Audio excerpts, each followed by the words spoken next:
What is going on, everybody?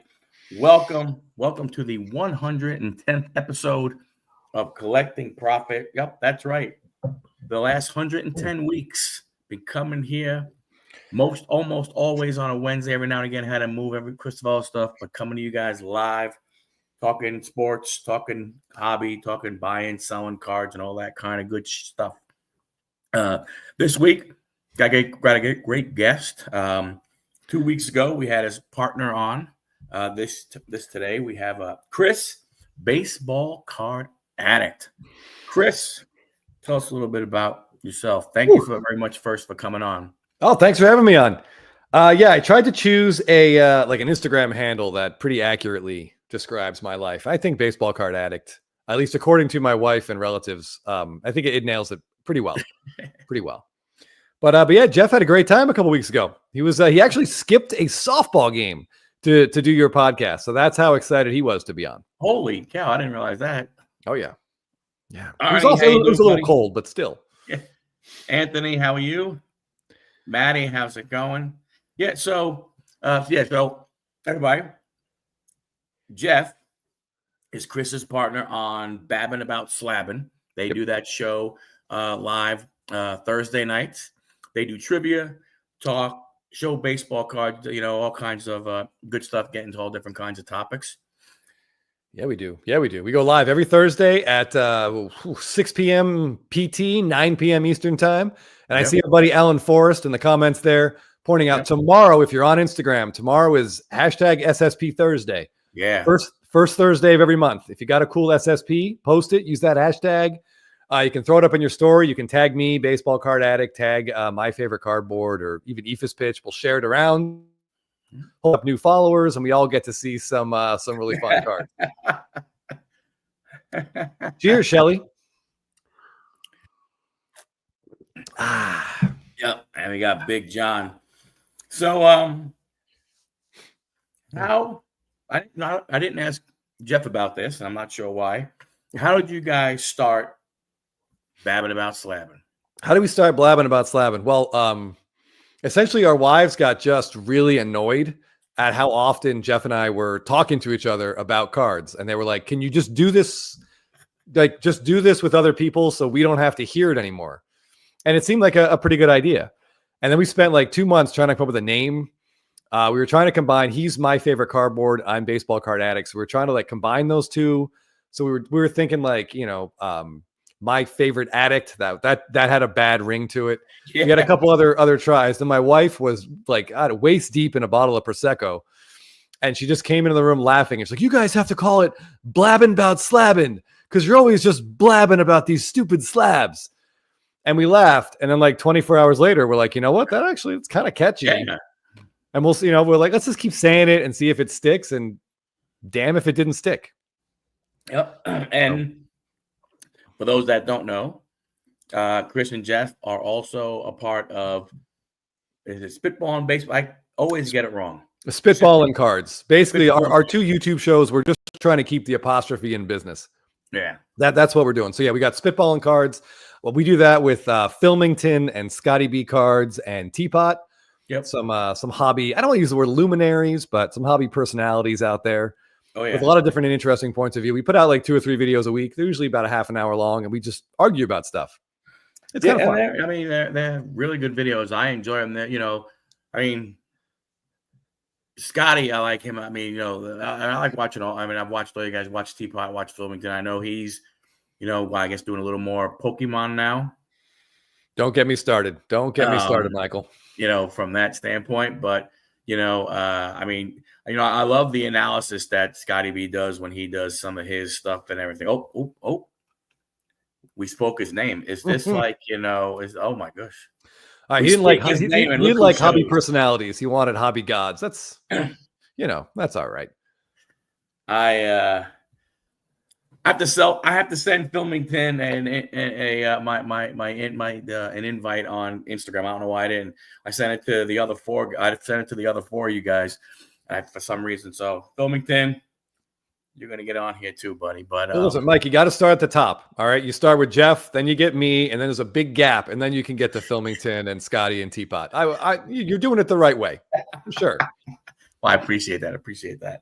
I see some people in the comments are saying that the Mets Alonso deal was just announced. I haven't seen anything about this. So if someone wants to tell us the specifics, I'd love to hear what the numbers are. Yeah, I was just on Twitter because I had ESPN on, and they were talking a big basketball trade of Jimmy Butler going to the Warriors. I don't know what that means. Yeah, I know. That's why I really wasn't going to talk much about it. That's all I was going to say. I was going to move right on.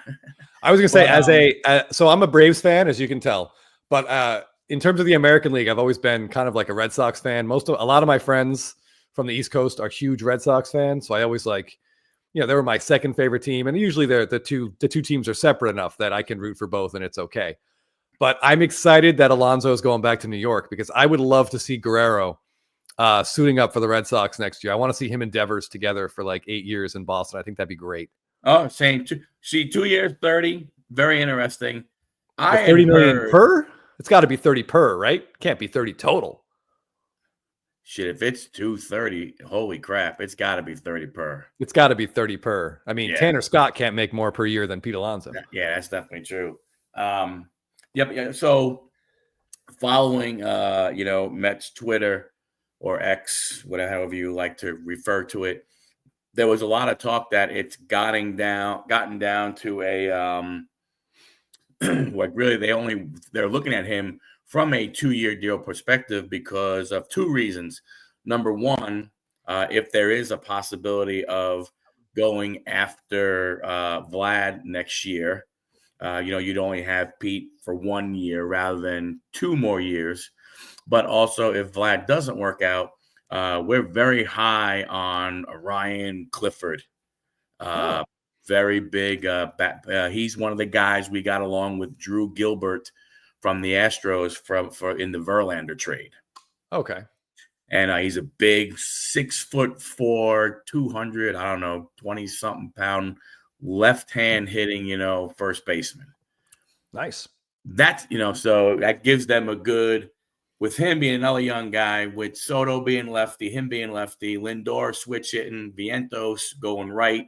At least it gives them a good lefty-righty combo. So, yeah, we will see what happens and everything from that standpoint.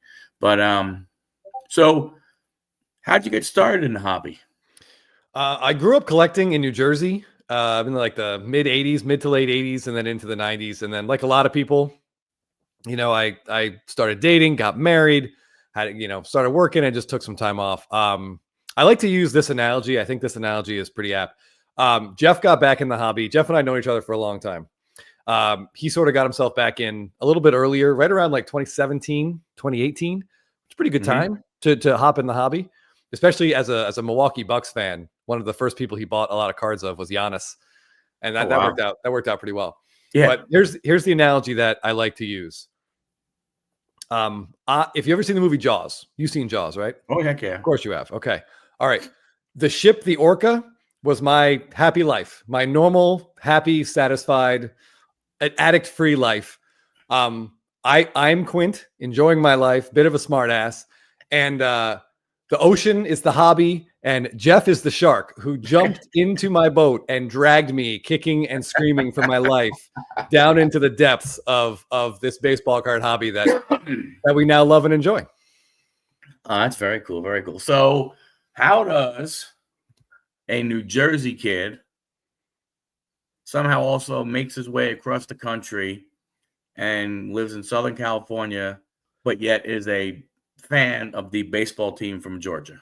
All right, that's fair. It doesn't make any sense, right? There's a lot of moving pieces here. I actually used to work for the Mets, but we'll get into that later. I grew up like outside of Greg Jeffries. I really never felt too much love for the Mets, and I never liked the Yankees. The kids in my elementary school that loved Mattingly cards were just jerks. So I was never. I just didn't like the Yankees. But the Braves were on TBS, so I remember watching some Dale Murphy games, like in the kind of like the mid to late 80s. And the Braves were just on. They were on all the time. Yep. And when they drafted Chipper Jones, I was like, oh my God, like this dude is like just a couple years older than me. His that first Topps card where he's wearing his Bulls high school jersey, I'm like, I'm as big as this guy. So I love that card. I really liked him. So yeah, I just kind of stuck with it after that. And then we moved. Yeah, I went to college. Lived in New York for like 10 years. I was working for the Brooklyn Cyclones, the Mets minor league team that's in Coney Island. Yep.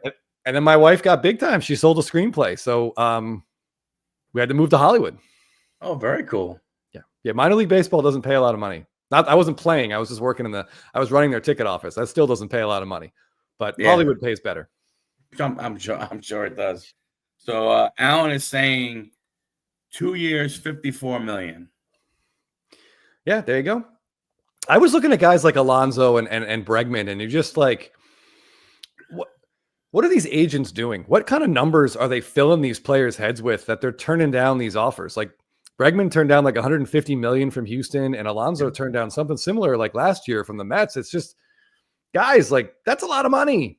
Yeah, I don't know. I can't remember if it was a 6 or a 7 year deal, but I think Alonso's might have been 158.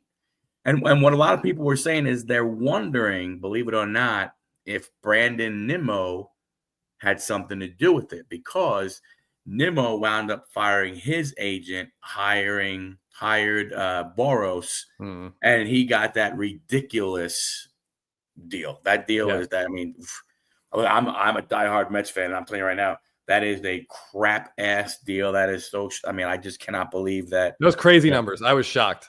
Yeah. Nimmo was a solid ball player, but that was a crazy contract. Yeah.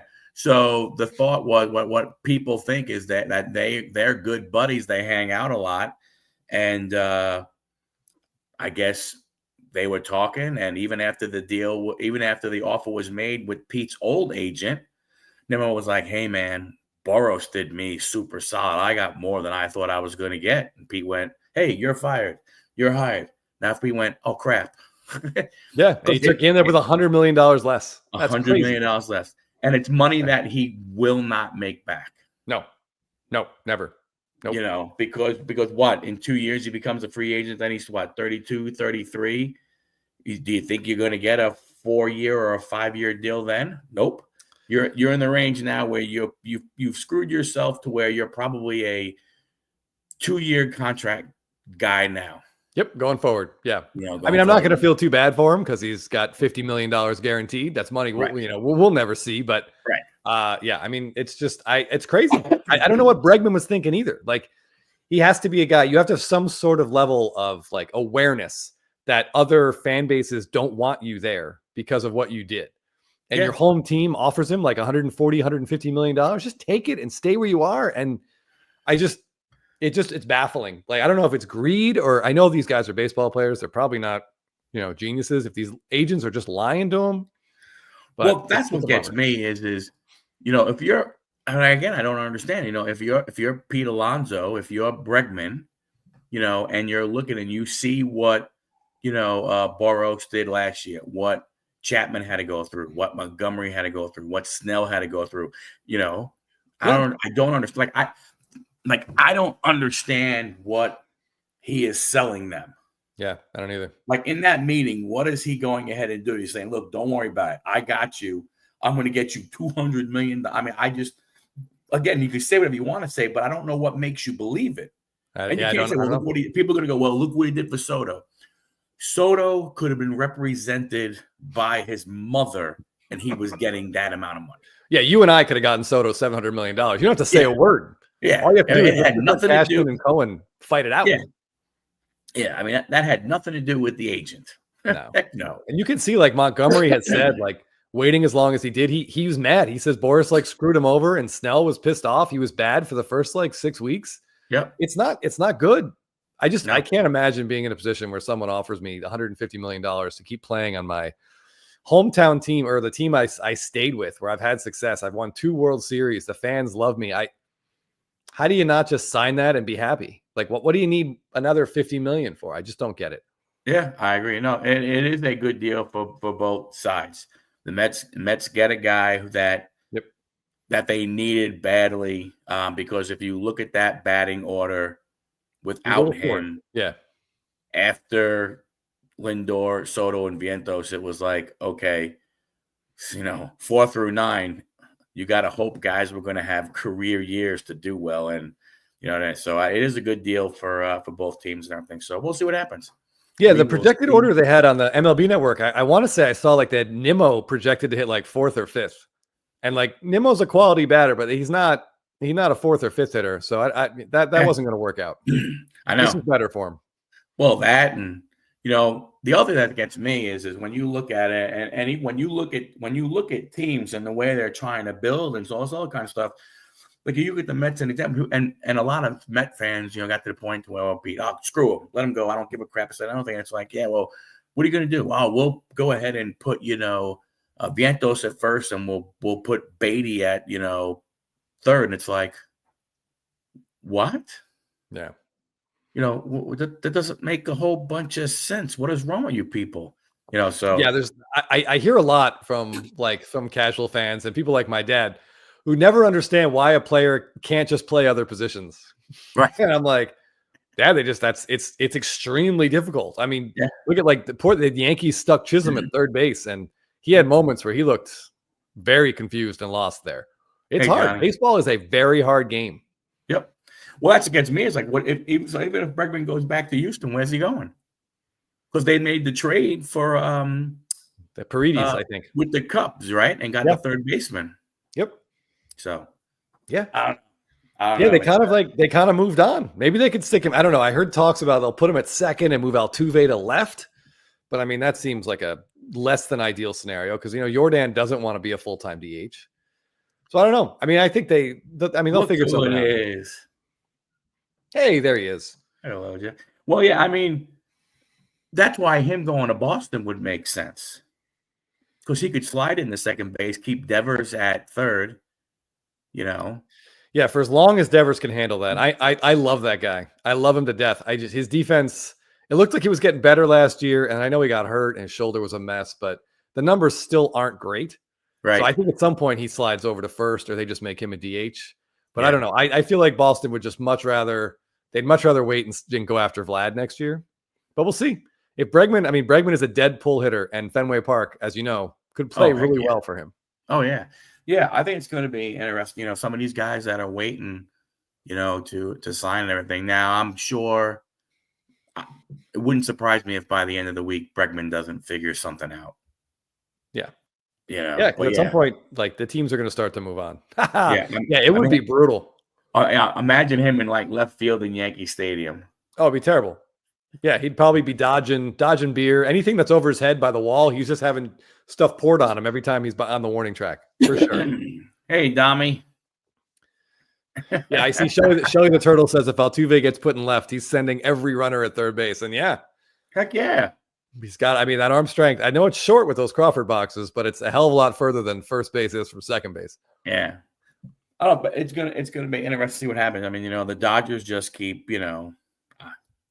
hey, let's slide Tanner Scott. Hey, how about Kirby Yates? Hey, how about this guy? Hey, how about that guy? I mean, and it's fun. I mean, I don't blame him. Look, hey, I don't know what team would not want their owner to do whatever it takes to win. Yeah. And I remember, when you being from the area, the Jersey, you look at all that kind of stuff, right? I mean, George Steinbrenner, he didn't care. He said, hey, I'm not here to go ahead and, I'm here to win. I'm not here just to go ahead and have a team. Oh, yeah. That's what everyone wants their owner to be, for sure. Yeah. And I remember, being the crosstown little brother and dealing with, Joan Payson and those people, and then Doubleday and all that kind of crap. And you're looking across the river and you're going, come on, man. You guys got money. You could do this stuff. Oh, the Wilpons had so much money. Yeah. Yeah. Yeah. So they were grossly cheap with everyone, by the way. Even the Cyclones who they own. Disgustingly cheap. Yeah. Yeah. Not a fan. Yep.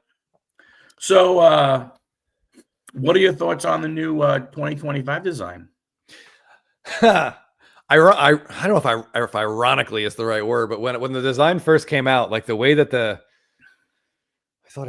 way that the team name is on the border, like the all white border, like I was okay with it. I like the way that the team name sort of went into the border. I'm like, wow, that's going to look especially good, with the paper black parallels. Like that's really going to make the team names pop. And it's like I feel like anytime on Spitball, and if I say something, it's like within 2 weeks, Something has to happen to make me look like an idiot. And sure enough, we don't get the black The parallel. black So parallel is gone. I don't yeah, understand. That's the part that gets me. I don't understand what they do. That's the part. That's like the puzzling part. It's like man. everybody loved the black parallel. It Yeah. just made the card. I mean, it was just, but no, hey, let's not do that. People like it. Why do Yeah, some I people think like? there was like, I mean, based on we had some conversations with someone over there, and the explanation we got was that they wanted everything to, they want some uniformity among the parallels in all the flagship sets, which, to be fair, makes a ton of sense. Like, why in some sets is a red out of 5 and other sets are reds out of 25, and True. even in Bowman's Best are reds out of 10. So like, I like the idea. Let's make all the reds out of 5. Let's make all the golds out of 50. Although we'll keep the paper gold numbered to the year and then do a gold Right. foil. So I kind of like that. But if you're going to do that with the blacks and you have the new black parallel they've done out of 10, like rather than match flagship to that, they should match the black parallel to the flagship black. Right. Because that has history. That's like, the years of Topps. Like that parallel has some significance, and it's sort of like a reminder of how long Topps has been around, and it's got some gravitas if a parallel and a baseball card can do that. But they went the other way.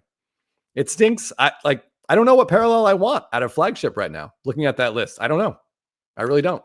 And it's not even that. It's, you look at Series 1, and I mean, in reality, well, you're a baseball card addict, so you have to, but the casual, the person who is, an all sports guy who will go ahead and wind up getting baseball. When you look at 2025 Series 1, it's like, are you really going to go ahead and try and get a whole bunch of it when there's really nobody in it? Yeah, well, I mean, we got spoiled with the rookie class last year in Series 1. We definitely got spoiled. I mean, there's no stud yet. Like James Wood hasn't really taken off. We got Dylan Cruz in there, Kobe Mayo. Hey, don't forget about Schwellenbach. It's probably like the 4th best rookie in this series. We got Big Christmas. The Indians is in there. Yeah. But other than that, it's a little bit light. So I know if you guys are any of your viewers are into breakers, you're probably going to pay. The Nationals are going to be real expensive. Oh, heck yeah. But other than that, I don't know. I rookie wise, those dancing Dodger SSPs, I'm not sure what to make of those things. I don't know. As a guy who loves image variations, those are a little questionable for me. But yeah, I think the Pirates and the Giants could go ahead and go for a little bit of money also, because Barry Bonds is signing for both of those. Yes. So you could get a Barry Bonds, autograph on a Giants card, or on a Pirates card. So from that standpoint, I can see that, because he hasn't signed in, gosh, it's been a while. Those look great, by the way. I've seen that he signed those the 90s cards, the cards that look like the 1990 Topps, and those look great. The images they put out there, those cards look awesome. I would love to get one of those. I'm not going to roll the dice and try to get one in a box or a break, because your odds are going to be completely stacked against you. The thing in Series 1 I'm actually really excited about are the Real One autos. I think that's a great idea, and I'm kind of surprised it took them this long to come up with that. I don't know. I mean, yeah, I like some of the things they're doing, some of the things they're not doing. I don't know. It's interesting, but I think it's kind of crazy that, like I said, when you look at Series 1, more people are probably going to be excited about the vet autographs than they are the actual guys that are putting the uniform on and actually getting out on the field every day. Yeah, I've seen a couple mock-ups of the Real One autos. So if those of you in here that haven't seen them, like they're using the same title as the Heritage autos. So basically we're getting on-card autos of, like, I think it's 40 or 42. I'm not sure what the number is. Something like that, of stars in Series 1. We got on-card autos with the flagship design. So I think the Aaron Judge was the first one they showed on their Instagram. And it looks great. And this is a really cool idea. I think the only other version of this I'm aware of was like 2019. They had the mystery redemptions. I think there was a Guerrero and an Eloy Jimenez. So they have like rookie autos with the flagship design. And I feel like that's about the only other times we've seen this. So I am very excited to see some of those cards. I think there's parallels. I mean, of course, there's parallels, there's Topps. But, there's some good names in there. And there's a good, like, regular stars and stuff, not just rookies, because the rookie class isn't great, like we said. But there's some really big names in there I'm excited for. Yeah, I think Hello, Mike. That's my son. Ah, He and I started Huddle card collection 4 years ago. What we got over here? Have either of you seen Series 1 that has been opened but step in the box so far? I have not seen. I know some people online seem to have gotten boxes early, but I haven't watched any get open. No. Yeah, I haven't. I have not either. I don't know. I mean, um, to me with this kind of stuff, number one, it's the price. There. Number two, it's the potential of getting something. And like you said, you're gonna go in these breaks and stuff like that. And if you're gonna try and get the Nationals or something, I mean, just because of those two guys, the price is going to go, crazy and stuff. And I think there might be some other guys you could potentially, look at. Some of the guys you mentioned was, Jack Wilson for I don't know if Jack Wilson from the, well, they're just calling them the Athletics, I think. I don't think they're calling them the Sacramento Athletics. I think they're just calling them the Athletics. I think that makes sense. Yeah. Yeah. From that standpoint. But you're right. This class isn't that great and everything. So, we'll see what happens. I mean, you'll have Series 2 come out, and now you'll get, you'll get probably Soto in a Mets uniform. You'll probably get Saki, a card there and everything. So yeah, maybe in Series 2. I mean, who knows which of these three big Red Sox prospects will get called up? We could get like Roman Anthony or Mayer, Christian Campbell. We get one of those guys. Yeah, I mean, who knows? Who knows? But look, I mean, they're going to do, I mean. And then the funny thing is they still then got to figure out what they're going to do with update series, right? So I mean, you have to worry about that part also, right?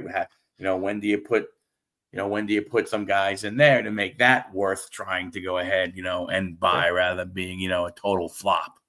Yeah, I mean that we should say that the checklist for Series 1, like the rookie list we know of, the guys we know about, it doesn't seem flashy, but you just never know.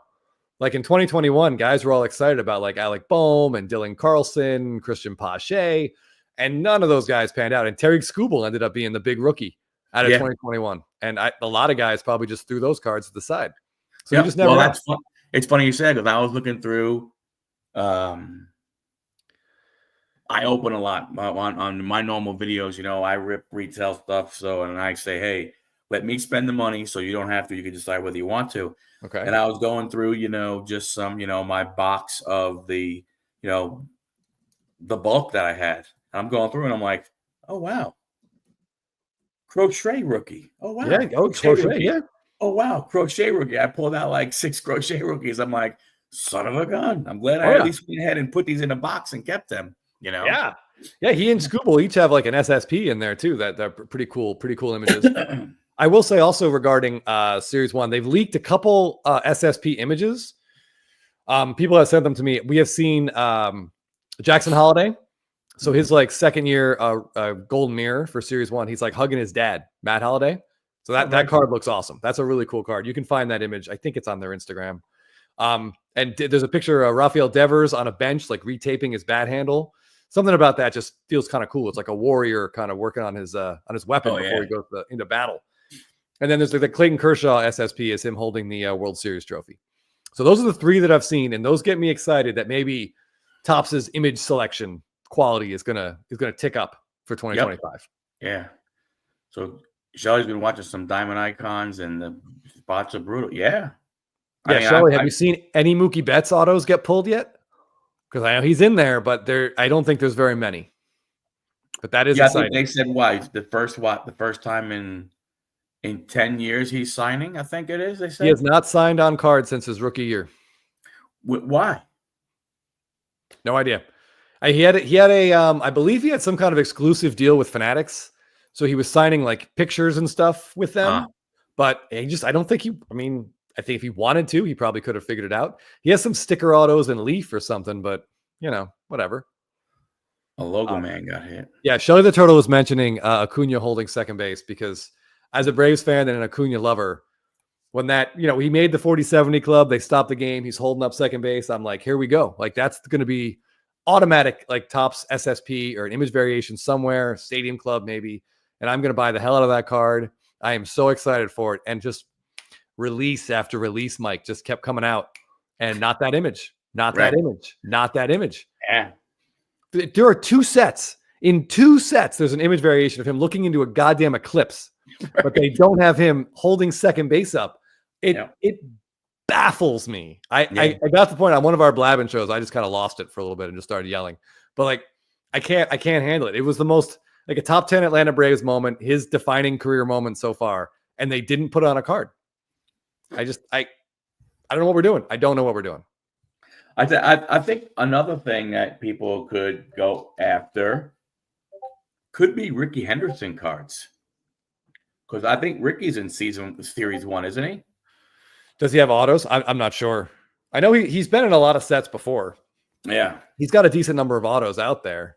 All right, I see some people are saying that they saw one of the a couple Mookies get pulled. Yeah, the Nike swooshes, that's a 1 of 1. Oh, the logo man and the swoosh. The logo man's got to be a 1 of 1 also. It should be. Wow. Yeah, fire starter breaks. Yeah, the Tops posted those on their Instagram. They chopped up his Mother's Day cleats. I think those are like numbered to 3 with autos, but I'm just excited for Mookie autos. It's just like all the potential now. For 10 years, we can't open a pack and get a Mookie auto. Yeah. And he's had so many cool moments. I think it's the same thing with I don't know if he's signing, but I think Francisco Lindor is the same way. Yeah, he has not signed very much. You're right. He has not. I know he hasn't signed anything since he's been with the Mets. Nope. And I don't know how much he signed when he was with Cleveland. I want to say this. Oh, this got brought up. I want to say we tracked down like a 2020 auto where he was still with Cleveland. I feel like that was his last year of signing. I think. If anyone in the chat wants to correct me, I'm pretty sure that's it, but I'm not 100% sure. That's going to be cool. Ooh, that's fantastic. No name auto for Frank. That'll be a cool card. They absolutely should do that. Yeah. Remember in 2020 they gave Lewis Robert like an SSSP where they didn't put the name on the front. Yep. I think there's one on eBay right now if you guys haven't seen it, but that's a really cool card. It just hasn't worked out for Lewis Robert, but I mean, if he became a superstar, that would be a very amazing bit of history right there. Yeah, Alan Forrest is going to buy all the rookie 101s. It's good to have a type, you know? Yeah, tell me about it. I actually pulled a Lubob 1 of 1, and I didn't really know it at first. Okay. I pulled out of 2021 holiday. Okay. You know, and you have like, you know, when you're going through holiday, you know, and you have the gray cards and everything. And I was like, oh, look, here's a brown one. I was like, oh, I wonder what that is. And I kind of went there and I went, wait a minute, hold on a second, brown. And I flipped over and I was like, holy crap. Yeah, the holiday stuff is weird. You never know. Sometimes there's like like candy bats or candy canes, and it's really hard to pick up the variations in there sometimes. Oh, I was looking the same thing. I forgot who was it. I forgot what player it was. I was looking the other night and everything, and I was looking at a card. I was like, man, it was another holiday. It was another holiday card. I'm looking, I'm going, you know, this card just seems weird. What the hell's wrong with this card? And I finally looked and I go, oh, holy crap. This is the ultra rare. It has the elf in the corner. I'm like, okay, whoops. Yeah. Missed that one. Yeah, to your point, when you're doing holiday, it's so easy to go through and miss that stuff. Yeah, and most of that stuff, like kind of like opening day, before they canceled opening day, a lot of that is just ripped by kids. And it goes into a binder or it goes into a box. And opening day has some of the best image variations ever. And so they're so hard to find because people just didn't know what they were. And the people ripping it weren't interested. But yeah, that holiday stuff is really hard to figure out. Oh, yeah. What you're looking at. Especially it's like when they do the freaking this year they put the horns on the caps. And so on one of the short prints, there's horns on the caps. But the problem you have is the player's head is at the top of the card. And it blends with the other stuff in the background and everything. You know, one of the guys on here in the chat, if he's still here, Lockin, I'll go through. Like, I opened the cup and I'm like, I can't believe I must have gotten screwed. I only saw one short print. And then Lockin will go, okay, you missed this one, you missed that one. I'm like, oh, man. And I look back and I go, son of a gun, you're right. Look at that. Yeah. You know, but. Yeah, it's kind of like Heritage in that regard. Like, there's so many little variations in Heritage, like nickname and errors. And like, there's one where they changed, like they flip the surfaces. Yeah. A little glossy. And I mean, you're never gonna see. They do the reverse color of the team name. If it's normally like, you know, white on top of green, and they do green on top of white, and you're just going through and you're not, you know. It's a lot. It's a lot. What do you think about the buying option for Series 1, Hobby, Jumbo, Megas, Fun Megas? Tins, blasters, hangers, fat packs, and Fanatics blasters. First things first, what the hell is a fun mega? Yeah, I mean, the fact that we don't even know, I've never heard of. I'm not buying any. I'm not ripping any of this. My personal approach will be, I'm gonna look for the gold mirrors of the guys that I like. Like Freeman's gonna have one. Hope maybe World Series related. I'm sure Betts. I think Betts is in this one. No, actually, Betts. I think they held back. I want to see what Ohtani's gold mirror is going to look like, and those are the cards I'm going to go after. I'm not going to rip anything. I'm just going to focus on the parallels I really want. I would have said the blacks, but those are gone. Yeah. So yeah, I'm looking for some of the SSPs of the guys I like to collect, and that's what I'm going to be picking off on eBay, whenever I see them. But I'm not gonna rip any of this. I do. My dad is in North Carolina. He and my mom are in assisted living there. I see them like every other month.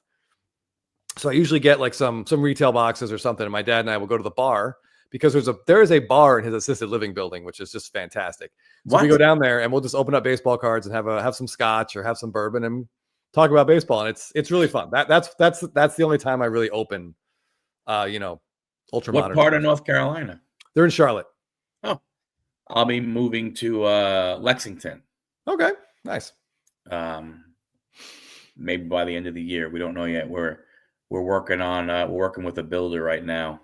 Gotcha. But yeah, Firestarter breaks. That's exactly right. Like I bring him down there and we got some cards, and people walk through the bar a lot. Like honestly, if I'm 80 years old and I'm living there and there's a bar downstairs, it opens at 4. I'm there at 4:01. It closes at 8. I'm heading back up at 7:59.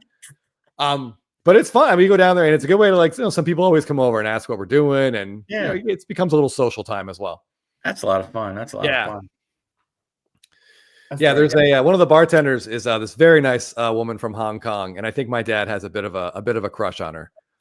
So it's kind of interesting to see my 88-year-old dad who's on like oxygen, and he's in like one of those little scooters, and he's trying to lay some game down on on this bartender. It's pretty entertaining.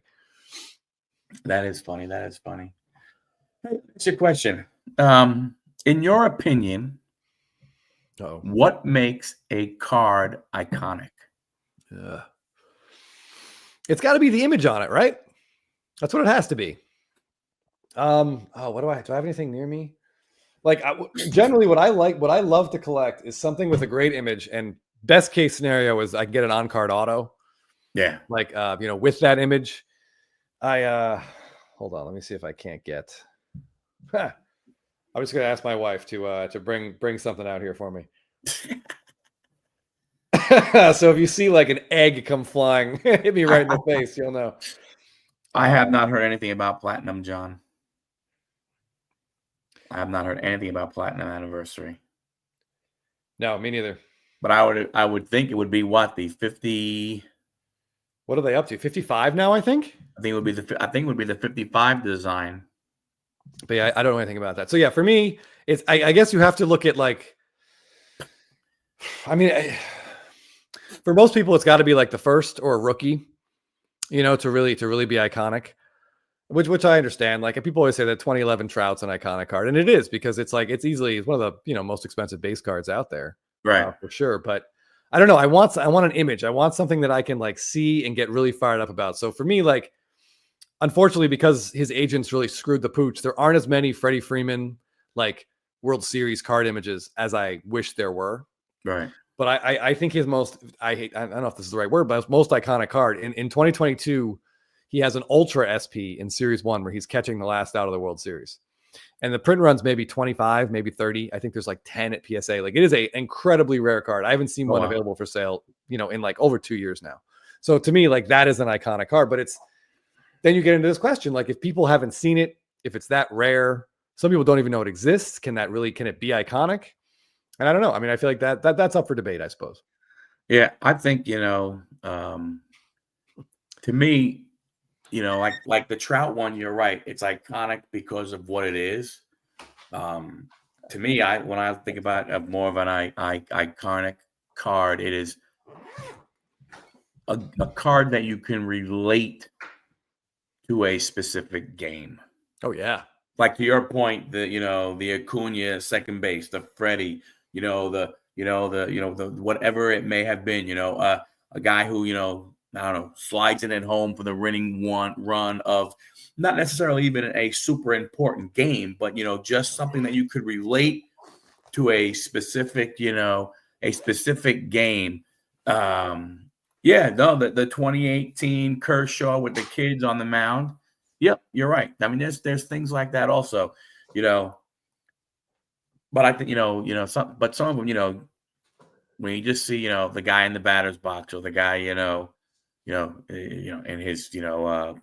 his fielding crouch at second base or something like that. To Yeah, me, I want to know. Like, for example, I think this would be iconic to me, and I think to a lot of people. It's a Soto Shuffle at a 2020 Stadium Club. So that's John's guy. Yeah, I mean, as a Mets fan, like you need to pick up one of these if you can find one. So it's in the World Series. I think we narrowed down. I believe he's up against Greinke in this at bat, but I mean that's in the World Series. Oh boy, my face is way too big. Soto in the World Series, a World Series they won, and he had a great performance. So, I mean that's a card to me. That's I think I would take this over his 2016 first Bowman Chrome Auto. And I know some people strongly disagree, but I'll take that all day. Yeah. I wonder if who's that account on IG? I don't even know if he still does it or not. But remember there was that one guy on IG who wait, was he on IG or was he on YouTube? Now I can't remember. One of those two. Okay. But he would like take a card that had like an action shot or something and try and find out, like what game the pitcher the actual came from. Yeah. You can, if you want to take the time, you can go into Getty Images and really dig around and try to find them. But it is painstaking and it takes a lot of time. Shelly the Turtle in here in our chat is pretty good at that. He's a good researcher. I see Firestarter breaks. Still trying to add that to my collection for a decent price. Yeah, I mean, they're kind of drying up. That product is kind of disappearing, and it's awesome. Yeah, that's what. So I have a buddy in the business and everything, and he who knows like some of the manufacturing stuff, and he said you really not everything. Number one, not everything gets brought. That's number one. Number two, especially some of the short print stuff, they print more than one. And he said, like they'll have, or, like they'll have cards and they can't do anything like Panini, with basketball, with football, if Panini can't sell all the stuff the day they lose the license, they can't go ahead and, when their contract ends, they can't sell that stuff anymore. So they basically got to put it in a back room somewhere and it becomes, dead stock. And it's like, man, can you imagine, a Panini having, some of the stuff that they could have, an Upper Deck, who knows what happened with baseball, what kind of baseball they could still have, sitting in a back room somewhere. I can't imagine they have more Griffies, but than what already snuck out. I saw your buddy Dom says Ricky's Topps rookie and the Griffey Upper Deck. They're absolutely iconic. Yeah. I mean, that Griffey is one of the most famous baseball cards of all time. Easily. Show the guy on you cleaning up. Yes, absolutely. Yeah. Not a fan at all. Kind of a shitty thing. So yeah, he had a Bowman Chrome rookie auto of Shohei Ohtani, one of the base, and he wiped the auto off. And then somehow he paid for a meet and greet, whatever, with Ohtani, had Ohtani sign it in kanji. Yeah. And he posted this on Instagram. And he was like, oh my God, I'm so excited to complete this PC item. This means so much to me. This took so much time. What an amazing thing for my personal collection. Oh, I love it. And like 2 weeks later, it showed up in a Golden auction. And Golden didn't even specify what it was. Wow. Maybe there was like a tiny print on the bottom of the listing. Hey, this is an altered card. Like, and then stories came out. Like, I guess this gentleman tried to have grading companies grade it, and none of them would because they're like, no, this is too altered. We're not grading this. Eventually, Golden did take the listing down, thankfully. And then he recently posted it back on his Instagram in a PSA slab that says altered, authentic altered, which is what it is. So I feel like now at least we know what it is. Anyone who tries to buy, because that's a big problem 10 years from now. If that's not in a slab marked altered, someone is not going to know. Yep. And then, of course, you could always say 10 years from now, will it matter? I think it will. I think it will. So I'm very yes. He wiped the first auto off. Yeah, he cleaned up the card clean, and then where Otani originally signed it, he had him sign it over, in Japanese. Yeah. I don't know. It's I mean, if you want to do that, and you are saying that it's my PC collection, I'm okay. Good for you. If that's what you want to do, you know what? That's what you want to do. But don't go ahead and boast about it for one thing, and then all of a sudden turn around and go, "Hey, now I'm going to sell it." Yeah, one of my like Instagram, social media, Reddit, whatever, pet peeves, and Jeff and I kind of laugh about this. People will constantly be posting like a card, and the first paragraph is just, "Oh my god, like I've searched for this card, like oh my dad and I were at this game, this home run, the image is on the card, it's auto, this means so much to me," and then ... available. Right. It's like, what are we doing? Like, are you just trying to sell the card? Like, stop. Yeah. It's either for you or it's not, and it's okay either way, but I don't like the BS that gets mixed in there. No, I mean, just, like you're saying, just be honest. I mean, like I said, look, none of this kind of stuff is going to stop. It's going to continue going on with the hobby. The hobby's not going to go ahead and change from that standpoint.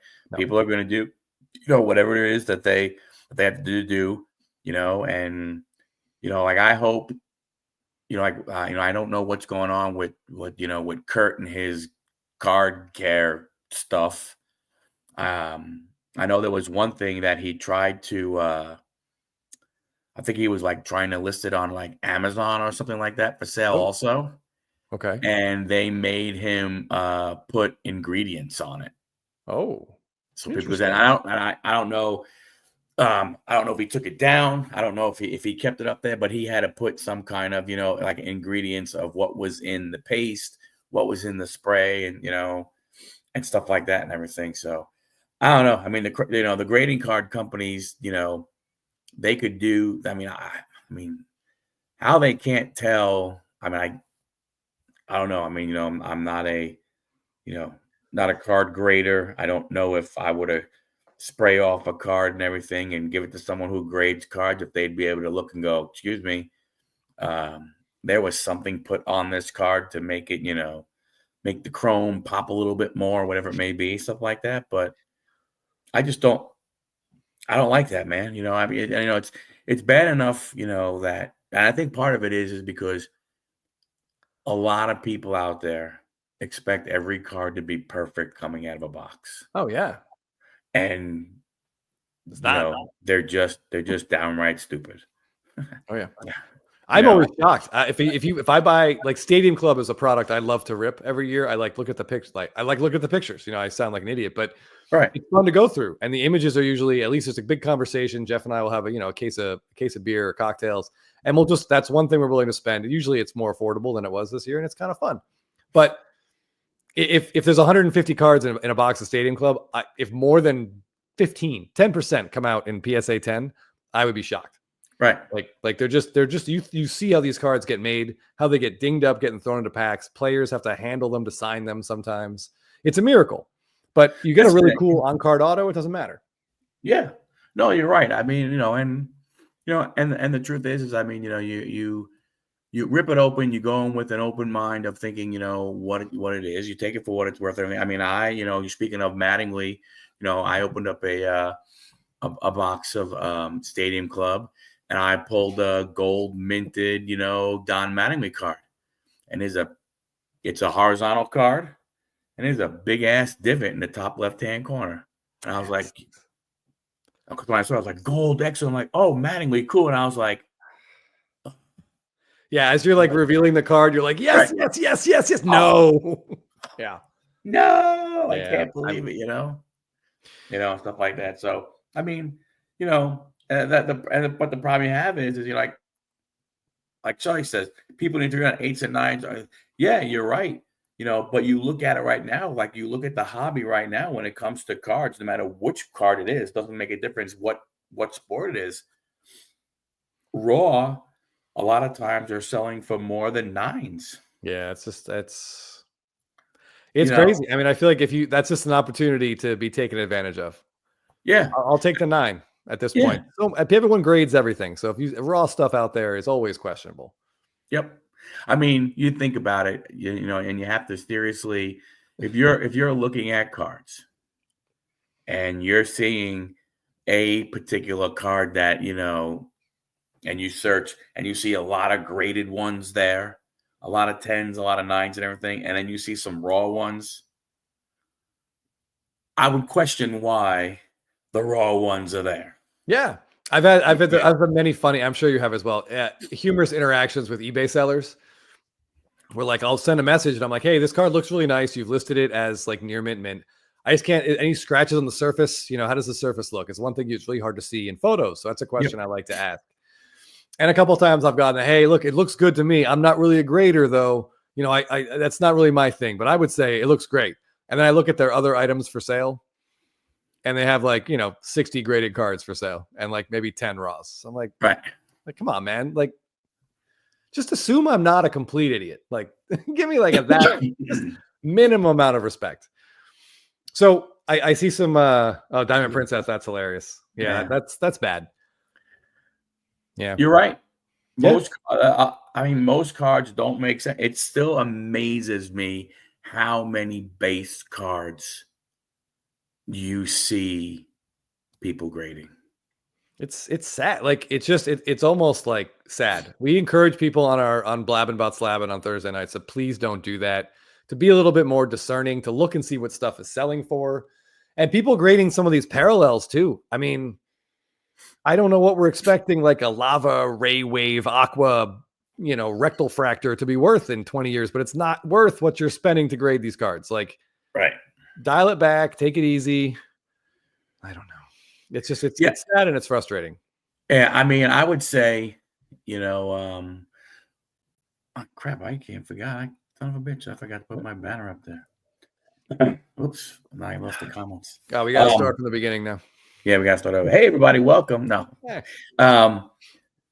you know, my son has a grading service. I mean, you know, he's a pre-grader. He actually worked for 2 grading companies as a grader and stuff like that. You know, so it's good having that advantage. I can hand him a card and say, "Hey, what do you think?" And he can tell me, you know, yeah, just go back downstairs, Dad. No, yeah, just put that one back in the box. Similarly, you know, Jeff I grade a little different from a standpoint of is that, yeah, like more of the stuff that I really don't say grade. I say I slab more cards that are going to stay in the collection. I mean, do I have some that I may sell? Sure, you know, but you know the you know, being a Mets fan, the tops now 3 out of 5, you know, Mark Vientos orange that I got when I bought my tops now. I slab it just to protect it, and that'll go for me. And then when I'm done with it, it'll go to my son. If he decides he wants to sell it, hey, good for him, you know. But you know, but that's, you know, I slab more for protection, you know, than anything else. Yeah, I would say when Jeff and I send a sub in, I would say for every 20 cards we sub, we're probably keeping 12 to 15 are for us. And I would say 5, we're hoping we'll get a good grade and we can sell them and pay for the sub. Something like that for the most part. That's a little on the crazy side, John. I only grade my Chavis cards. Well, you know. So I just want to show one other card really quick. We're talking about iconic cards from moments that we remember. And we mentioned Stadium Club. Oh, yep. Hold on. Let me get you ready. Oh, yeah, here we go. All right. So I just, and we're talking about 9s too. So this is a Bryce Harper Stadium Club auto from 2023. Wow.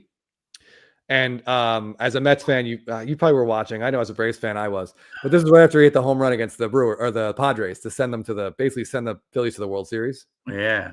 And this is one of those things like I did not care what the grade was. When this popped up for sale, I'm not even a Phillies fan. Like I like and respect Bryce Harper. I guess I fear Bryce Harper if I'm being completely honest. Yeah. But that card is just really, really cool. Oh yeah. I mean, it's you know, again, see, at the moment, that's an iconic type of card. Now, you know, it's not that it's going to be a card that's going to be worth, you know, millions of dollars or anything. And people think, oh, you know, a card has to be worth so much money to go ahead and be iconic. No, I don't think so. I think there are cards that are the moment cards and stuff like that that makes them special, makes them an iconic card. It makes them one of the cards that people will go to that set and want to have. Yeah, there's quite a few of those in that 2023 Stadium Club. There's a Jordan kind of right when he hit the walk off against Robbie Ray in the playoffs, which is the single biggest in terms of win probability added. It's the biggest swing in baseball history. There's a really cool one of those. There's Felix Hernandez coming off the mound in Seattle for the last time, and there's a great shot of Rivera getting taken off the mound at Yankee Stadium by Pettit and Jeter. Yeah, there's some really great shots in that set. So the reason why he said that is Michael Chavis is a family friend of ours. Oh, okay. My daughters went to high school with him. He sat around our fire pit in our backyard and everything, hanging out when the kids would have their friends over and everything. So he and my son has a freaking ridiculous Michael Chavis collection. Sure. Yeah. People are still grading. Oh, absolutely. Yeah. People are still grading that Griffey too. Yeah. That's it. Dom is like that. He'll sell 2 or 3, give away a couple, and keep some of the other ones. Yeah, I mean, it's nice to get some cards back that you can sell and try to recoup, some of the ever increasing grading costs, that we're all paying out there. Yep. Could be interesting now. PSA announced the change. Now on centering, 55-45 is not 60-40 is not going to cut it anymore. It has to be 55-45. Based on our personal experience, I think they'd already made that change internally, but now they're just making it official. We've sent quite a few that we were like, well, we're doing the math and we're like, well, it's 60-40. It should be fine, but it's not. So, I mean, I'm glad they're finally putting it in writing. Do you buy mostly online, or do you guys go to shows? Both. But the stuff that I like to collect, especially like the SSPs and even the really rare Topps Blacks, they're hard to find at shows. You just don't see them. We've been to, I want to say 5 or 6 Burbank shows now, or West Coast card shows they're called now. And I can count on 2 hands the number of actual SSPs I've seen for sale. People just they're really, really hard to find. And you just don't see them. You don't really see them at shows except the big ones, like the Soto Gatorade bat, the Acuna white jersey, maybe the Ohtani hitting, those kinds of players. You'll see their biggest ones. Right. I'm looking for a Freddie Freeman 2018, flagship SSP. It's just not going to be at a show. It's true. It's in someone's collection and they have it on eBay usually for a price that's really stupid because they don't want to sell it. But if I see stuff like that at a show, I'm all over it, for sure. And it's one of those things where it's, I really don't want to sell it, so I'll put it at a stupid price. If someone's dumb enough to go ahead and give me that price, I'll go ahead and sell it to them. Yeah, if someone wants it more than me, or if I can make, I hate to say it, but if I'm into a card for X and someone offers me 2X, and I maybe I feel like I can find that copy of that card again, then I'll let it go. But some of these Stadium Club Chrome cards that I collect, I've never seen since I bought, so I got to hang on to them. Executed by the Topps Flex Young. Yeah. I mean, it was crazy. So we did after Topps announced, or not really announced, but they put out their sell sheet with the parallels, and we realized, holy shit, that the Topps Black is gone. It's actually gone. Yep. We have a black foil out of 10 instead. That's crazy. We did a spitballing episode about this where the 4 of us kind of talked about, as collectors who've, we know guys with player runs, people have Ohtani from 18 through, some guys have Trout from 2011 all the way through 2024. Topps Blacks are the number one parallel I think people like to collect. They definitely have the highest value in the secondary market. Yep. We got some comments on that video that broke my brain. At least 20 people said they'd never heard of it. So about 10. Between 5 and 10 people told us that they've been breaking, or they bought into flagship breaks for the last 3 years. They've never seen a black parallel. They've never heard of a black parallel. So I didn't even know what to say. I'm whoever you're breaking with is probably keeping all the best cards and not giving them to you. Were you watching baseball breaks? Yeah. Oh, yeah. I mean, I was flabbergasted. It's weird. It's like some people just scratching lottery tickets for the joy of scratching them and not even seeing if they got anything good, just throwing them away and going for the next one. It seemed crazy to me. Well, I think, because I think some people who buy in and they try and get, the team or something like that. And I think I do think that there are still some, there are still some investors out there who are still buying in and trying to do stuff like that and everything. And, to them, they could care less. They just, they really want to, they're only going ahead, and listening to, they have a kind of like on in the background, and they're just listening if their team or their name gets yelled out because they got a hit. But I mean, the biggest hit out of a flagship box would probably be a black parallel. Yeah. So, I mean, the idea that like these people were in these breaks but didn't know what it was, like it weirded me out. Like they're spending money, but they don't know what they're trying to get back. Yep. Like it's a strange situation. But apparently it exists. It's a segment of the population. And we've tried to explain to these people, like, go back through your cards and look, maybe you have a nice one. Yeah. And the funny thing is, when people normally your flagship breaks are big breaks, it's like a case of this, a case of that. It's not like it is, hey, I'm doing a little baby break. I got 2 hobby boxes. Normally it's, like cases of stuff. Oh yeah. So to sit through a flagship case break, which is what, 12 boxes, 16 boxes. Yeah. And you don't realize that there's black parallels being pulled. I don't know. Yeah. I'm flabbergasted now also. I don't understand how that happens. It was weird. I made a point to like kind of have a conversation with some of these people on YouTube. One guy told me every year, this is what he does. He's a Pirates fan. So he buys into a Pirates break in Series 1 or a couple Pirates breaks in Series 1, Series 2, and Update. He gets all the Pirates cards out of whatever cases. He puts them in his Pirates binder. He marks the year on the edge of the binder, and it goes on his shelf. And that's it. Then he's done. That's how he collects baseball cards every year. And I was like, dude, I want to see a picture of can you just send me a picture? I'd love to see all those binders. Like, he never sent me a picture. But I'm like, people just collect in very, very different ways. Yep. But I'm just thinking, like, if you've been doing this, if you have like an 03, the first year of flagship blacks, if you got a Barry Bonds, like you're sitting on like $1,000 right there that maybe you don't even know you have. Like, go look for it, please. Yeah. But, yeah. And I think, that's what's great about the hobby. You collect how you want to collect.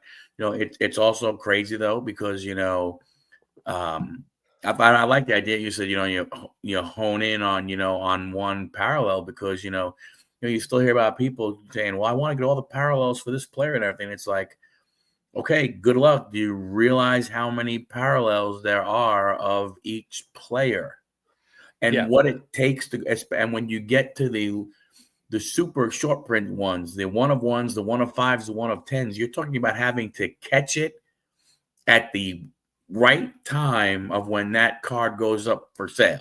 So not only are waiting so you're hoping it gets ripped open. You're hoping the person who has it is not a fan and wants to sell it. You have to hope that they list it and you happen to see it when they list it. I mean, there's a lot of factors that go in and stuff like that, Oh yeah. And there's a lot of that stuff that probably never even gets pulled. Yeah. Like, there's some really good YouTube videos on like some of these amazing like 1 of 1s that have never seen the light of day. As far as we know, like who knows? They're not graded. Like the Mookie Betts Platinum at a 2014 Topps update. No one's ever seen it. I think Steph Curry and for his like Topps Chrome Superfractor, no one's ever seen it. Yep. Whether it exists, whether it's been pulled and thrown out or it's still in a box, who knows? Yeah, I mean that's what is crazy about the hobby. And then then usually every year, sometimes twice a year, all of a sudden you hear about a shoebox or something found somewhere, Oh yeah. Is it a setup? Is it true? Is it not? You know what? I'm gonna say it's true. I don't know if it is or it isn't, but that's the way I'm gonna go about it. And if it is, if it's not, then they got me. That's fine. But I'm gonna go with it. That's the way it is, and all of a sudden you see, again, just crazy cards and stuff. Like I like when you watch,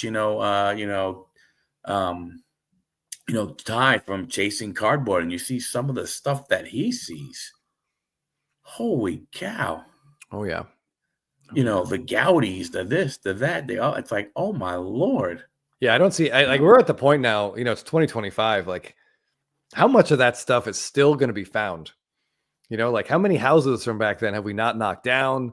Like how many old collections are we still going to keep finding? Like at some point, it's just going to become impossible, but it still keeps happening. Yeah. Well, we'll start moving up, and it'll be cards from the 60s. Yep. Then it'll be cards from the 70s and stuff. Did you see that story about the trade that was made for the car? The two cards. What was that? I think it was a man. Yes. A widow traded like a Mickey Mantle and something else for like a convertible, that her dream car, right? Yeah. Well, Yeah, that was cool. Was it a Corvette? Was it? I don't know if it was a Corvette or whatever the heck it was. Yeah, I saw that story. That was pretty interesting. But it just goes to show. I mean, it's crazy that's what the hobby could do for somebody. Obviously, that is kind of on the nuts side. Hey, I got these two cards. They're worth a car. What? Yeah, they're worth my dream car.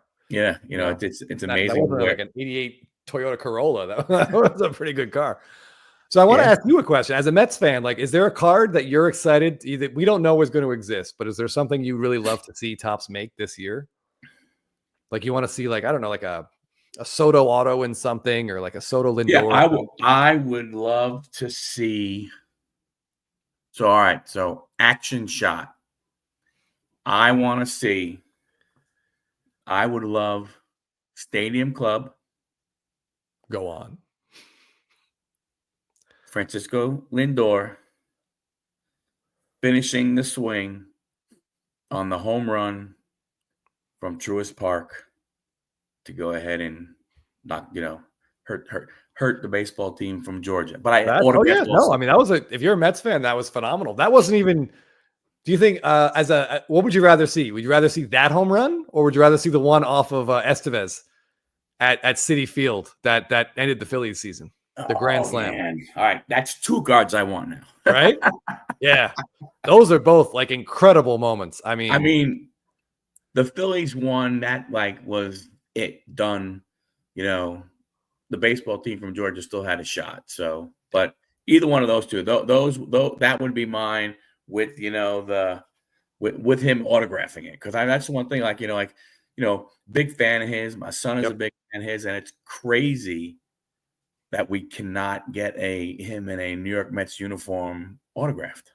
Yeah, I feel I kind of like the same thing with Mookie. Like, Topps doesn't seem to like. Topps loves Bryce Harper. Like, you saw that card that I posted, that I showed you guys. Like, Harper has incredible images almost every single year, and really cool short prints and some great autos. But Mookie, even when he has a cool card, it can't be autoed. But now this year, I would love to see a Stadium Club Mookie auto, him holding the World Series trophy. There's a shield your eyes, Yankee fans.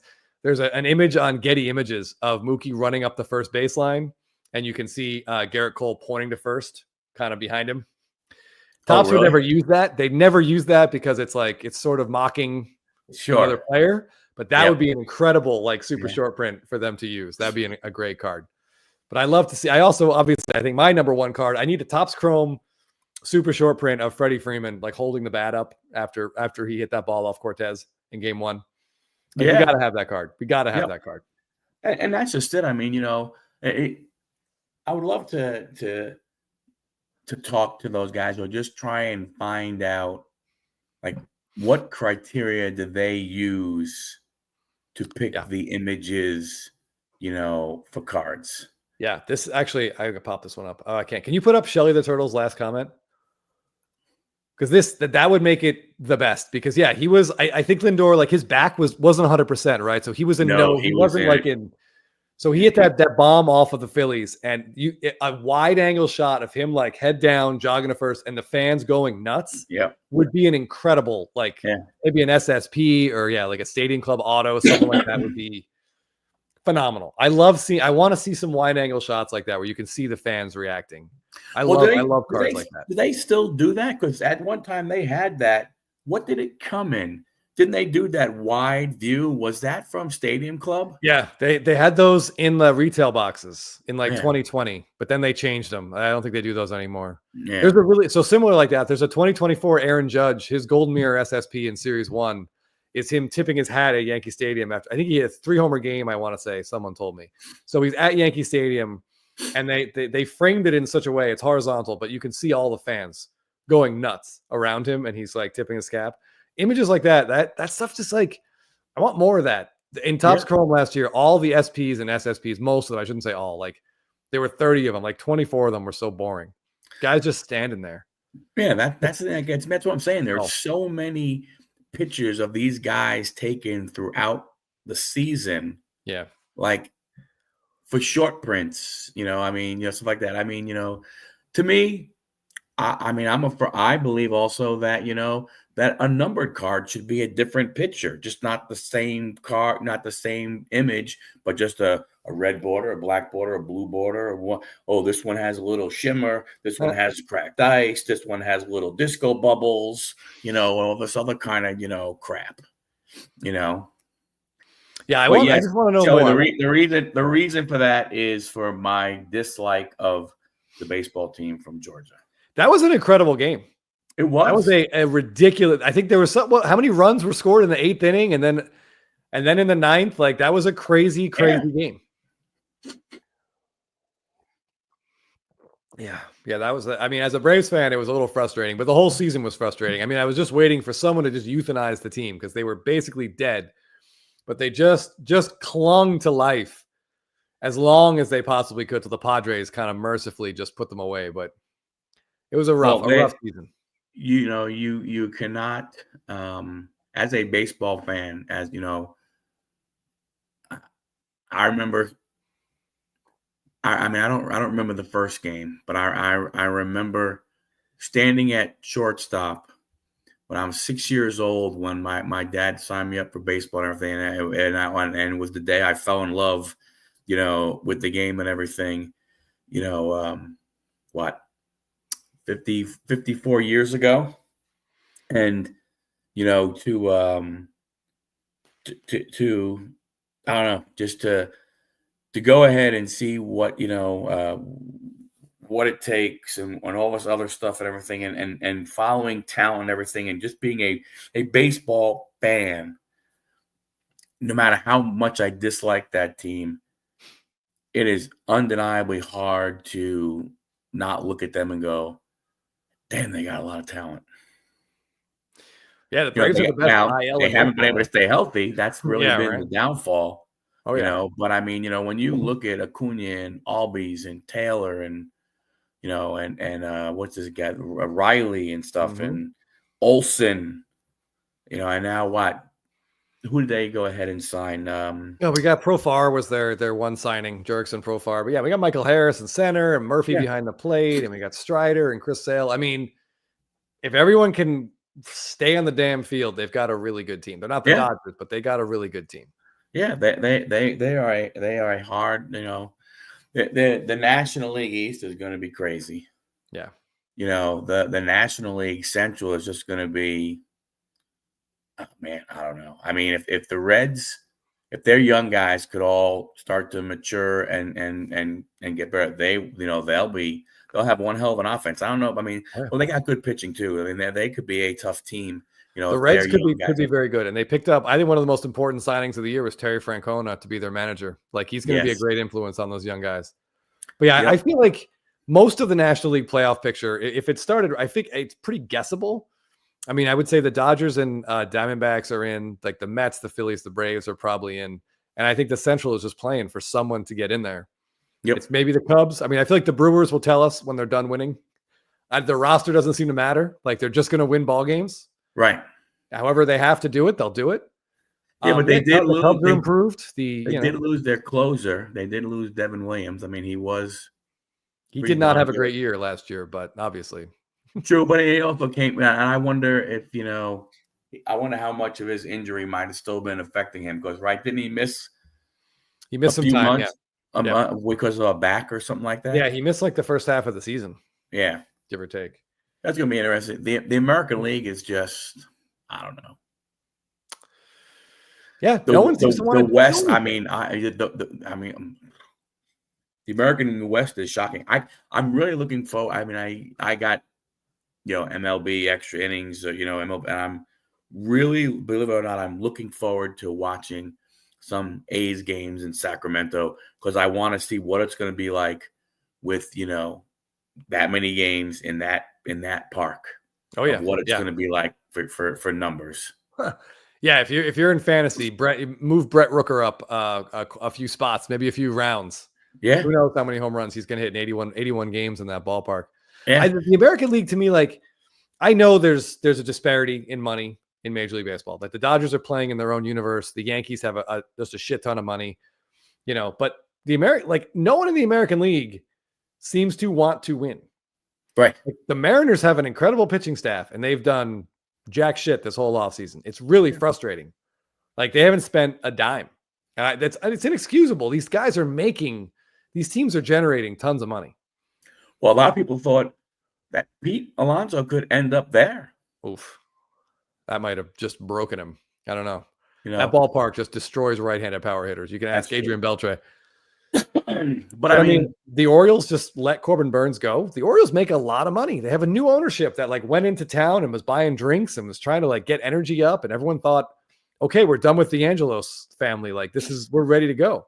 And same old story. They just don't sign their ace. The Red Sox made one trade, signed Bueller, but the Red Sox aren't a small market team.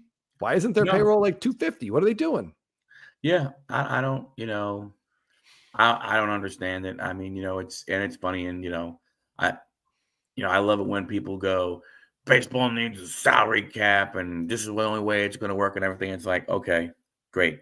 You get the Players Association to agree to that. Yeah, there has. I agree. There should be a cap, or at least the punishment for going over.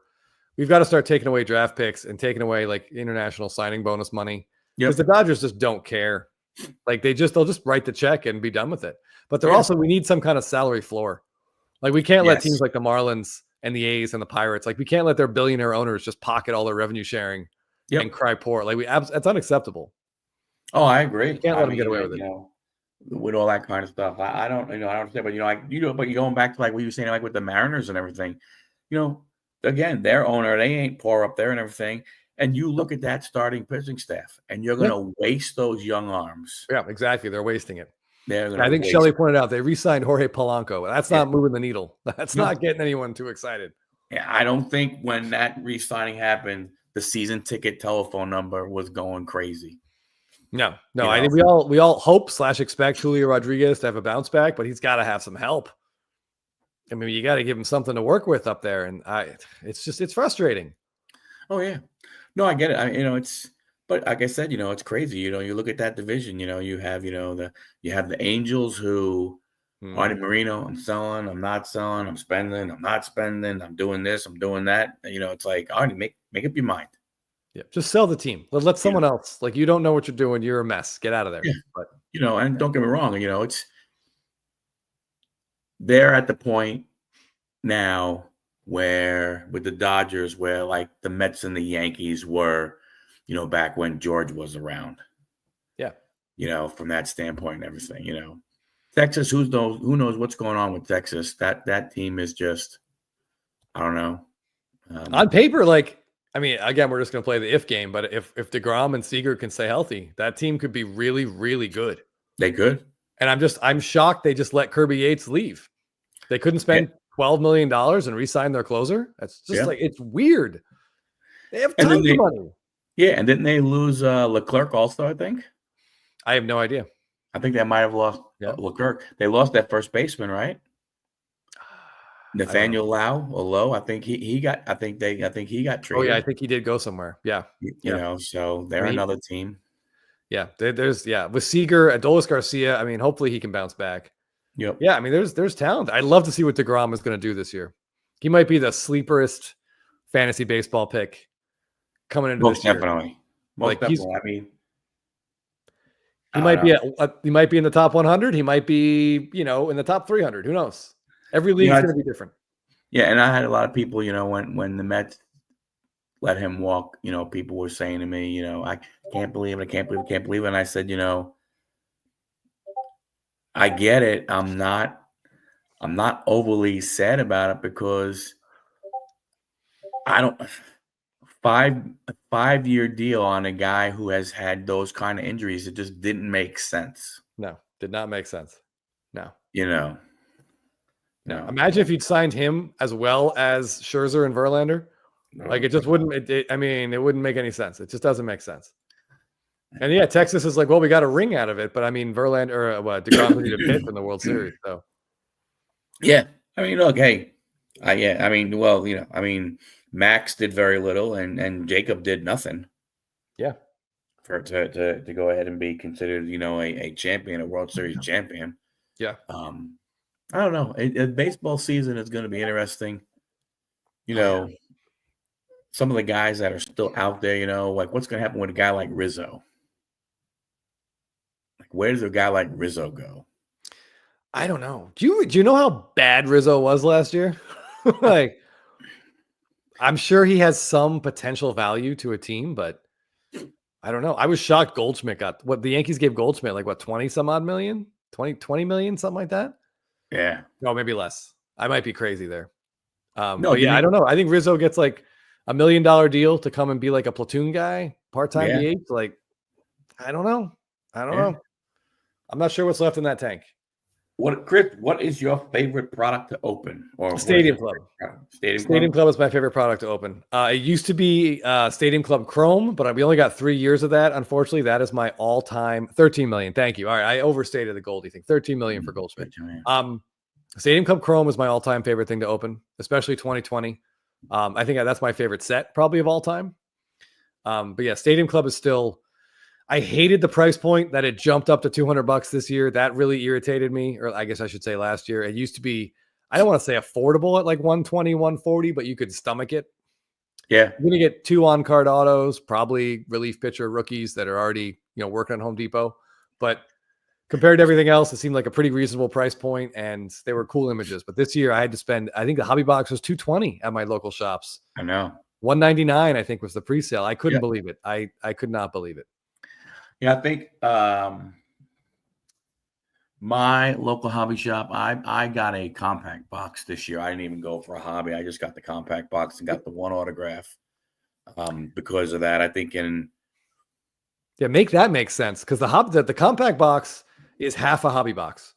Hobby box is 16 packs. The compact box is 8. I think that's right. So it's half a box. You get the one auto. And the year before, so in 2023, the hobby box came out at 140 and the compact boxes were about 80, I think, give or take, right? This year, the hobby boxes went up to 200, but the compact boxes didn't change. No. So you're better off just buying two compact boxes to get your 2 autos for 160. Yeah. I mean, I don't know. I don't really see the benefit of spending the extra $40 for the hobby box. So I shouldn't say that. They might correct it. So that's a very, what product are you disappointed that they stopped?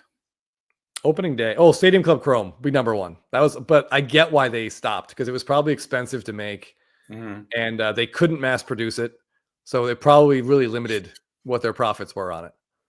So I feel like every year we got it. The 2020 is incredible. If you guys haven't looked at it, please just go on eBay and look at some of those images. They're incredible. Yeah. The Ohtani especially, it's probably the most expensive base card, the last 5 years. It was just an amazing set. So I was really bummed to see that go. Opening day would be number 2. They are some of the best image variations out there are in opening day. And if you're a player collector, you see these things pop up, like a Mike Trout opening day SP from 2015 just sold in a PSA 8 for like $1,700 on eBay. That's crazy. So you never see those cards. The images are cool. They're very rarely reused elsewhere. So yeah, just go on Google and go like 2018 opening day image variation or opening day variations and see what these cards look like. I think you'll be pleasantly surprised. I was always a big fan of Gallery. Okay. I liked Topps Gallery because it was, different. It wasn't, just your typical, player on the field somewhere or, in the batter's box or so on and so forth like that. I always liked, that was one of the ones that I liked a lot of. Yeah, it was definitely different. Kind of weird, occasionally very strange. Yep. But yeah, I also liked about the opening day and stuff like Gallery is that they were in a lot of retail. And it was inexpensive. It was accessible to kids, to just casual fans. It was there. And I think there's less of that every single year, which stinks. Yeah. Opening day, dugout, peak. Yeah. Sock it to me. Yeah. Those things are. I actually have this one right here. I shouldn't show Shirley, but this is my SSP Thursday preview. I just picked this dugout peaks up. It's from 2019. Oh, wow. Acuna and Albies.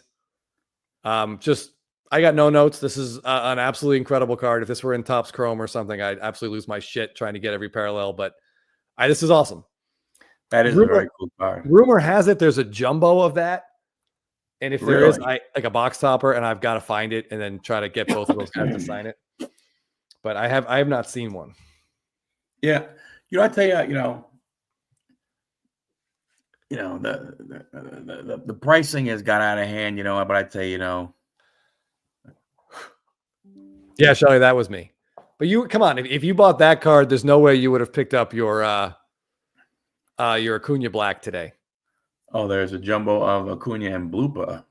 Yeah, I think there's that one. I think is on eBay in like a sepia. But if you, man, I want the one that's like the same color, looks like a card. But yeah, I need that one too to get. I need Acuna to sign that. Oh, I get excited just thinking about it. Yeah, I tell you, the only thing that's disappointing, what adds to the disappointment of the product prices going up is that just the lack of hits that you could go ahead and get the everyday person. Yeah. Without having to rip, cases and cases and stuff, but just, you would think with so many players, that they could do something to give at least, like why can't every single blaster box made have a hit in it? I think like what upsets me is kind of the definition of a hit. And you can see like True. Topps wants to make more product. They want more people ripping boxes, so they have to make more boxes. So to fill these boxes with hits, now we get more parallels. So they can say, well, this is numbered, so that's a hit. We know it's worthless because it's like a fuchsia ray wave that no one cares about, but like that's a hit. So that's your, $55 mega box you just bought, and their quote unquote hit, your numbered refractor is junk. Yeah, and that's a true. big problem. Yeah. Yeah, that's good. That's look, I mean, I don't know. I always wonder 10x the hobby. What do you mean? And what are you truly trying to go ahead and say when you say you want to 10x the hobby? Are you 10xing your profits? Are you 10xing Exactly. in the hobby? Yeah. Are you 10xing the amount of cards that are out in the hobby? Oh, I think they're comfortably doing that. Well, yeah. Did you see that? I think we saw the earnings, right? Like, was it? That Topps' revenue went from 400 and some odd million before Fanatics bought them to, I believe, last year or 2023. It's at 1.8 billion. So that's 4 times. So we're getting there. You're getting there. We're getting there. But it just stinks that, I mean, I'm not going to buy a hobby box of Topps Chrome. Like, it's crazy. Yep. I mean, they took out, it used to be a hobby box of Topps Chrome was 2 autos. The jumbo was 5. Now it's a hobby box is 1. The jumbo is 3, but the price has gone up. So it feels like the only way that makes sense is actually to buy into a break. But I can't bring myself to do that. That's like, it becomes like a gambling culture. And we've seen, what these quote unquote breakers can be like. And we don't want to associate with any of those people. So like, it's tough. There's no way in. That's a frequent comment we get on our spitballing videos and on our blabbing about slabbing videos. As parents who are like, how can I get my kids into this in a safe way or an affordable way? And those avenues are fast closing. Yeah. I mean, honestly, local show is probably the best way to start, to be honest with you. You might be able to get some deals on some stuff, hitting some, value boxes to get your kid in going and stuff. But, but to your point, if you try and do the breaking on whatever platform it is, whether it's Fanatics, eBay, whatnot, just one, I don't know. Not whatnot, anywhere but that. Yeah. At least the people on Fanatics Live seem like they're better people. I would not let any child of mine or a child of a friend of mine anywhere near whatnot. That's the Wild West. It's disgusting. Yeah, and I still can't believe, but hey, that's a whole nother thing and everything. I don't know. I just, it is interesting because what the entry point is very different than it was, and what gets me is everybody said, well, the entry point got so high because whatnot is insane. I was the first time the other day and we're saying, it's crazy. I mean, it's there's no, I mean, the morals there are dollar signs. Oh yeah, there's a new video going on Instagram. I saw it this morning of a guy doing a Pokemon break, and he has scissors, and he pretends to cut the top of the pack, and then opens it from the back like the vertical way, because he's already looked in all the packs, so he's just putting on a show about cutting it, and then he like rustles and opens it the other way and goes through the cards, and it's like, this is like, what are you doing? How are people seeing this and being like, well, this is fine, I'll just keep spending my money here? And how many times they've seen? I mean, that's another one where you hear about the breakers going ahead and keeping cards and not showing cards, and it was the joke was Brandon Cooks to 99, Brandon Cooks to 99. If you've ever heard that one, yeah, I mean, that's so there was Brandon Cooks there was a football break going on. Brandon Cooks is he was playing for, I believe at that point, the New Orleans Saints, and guy pulled some kind of. Most people think it was a Broncos card because it was orange and blue, and pretty much that's what it is. And then all of a sudden you hear, "Hold on a second, guys, something happened," and he turns and it comes back and everything, and he's like, "Brandon Cooks to 99, Brandon," and the funny, and you can hear. Number one, you can hear the shuffling going on. There was that one. There was another one where a guy was so flippin' stupid, he didn't realize that you can see his reflection in what was in the background. So whatever he was showing the cards on, you could see his reflection. So you could see him take the cards off, and you can see him going through another pack. Yeah, I mean, it's just it's crazy. It's craziness. Yeah, I mean, it was just it's one of those things and everything. But that's what's so hard. The price of entry to get in. It's crazy. And that's why, like, I am shocked when you go to these shows and you got to see it. Obviously, I mean, it's got to be mommy and daddy, and that's fine. But you see these little friggin' kids, these 10, 11, 12-year-olds with these Zion cases. Hey, what do you got? Oh, I got this 1 of 1. I got this 1 of 1. I got this 1 of 1. It's like, what the hell? Yeah, exactly. Yeah, how? What am I missing? We're missing a 7-figure monthly salary is what we're missing. Yeah. So, well, hey, we've been going for way longer than I thought we were going to go. I don't mean to keep you much longer. I want to say, thank you very much for coming on. This was great. Much appreciated. Yeah, thanks for having me. Shelly the Turtle, thanks for joining us. Yeah, Shelly, appreciate it, buddy. John, Kelly, Mike, Alan, thanks everybody showing up and everything. Much appreciate everybody coming out. Don't forget, check out Chris and Jeff tomorrow night. Yes, tomorrow night. Eastern, 6 p.m. Western, 8 p.m. Central Time.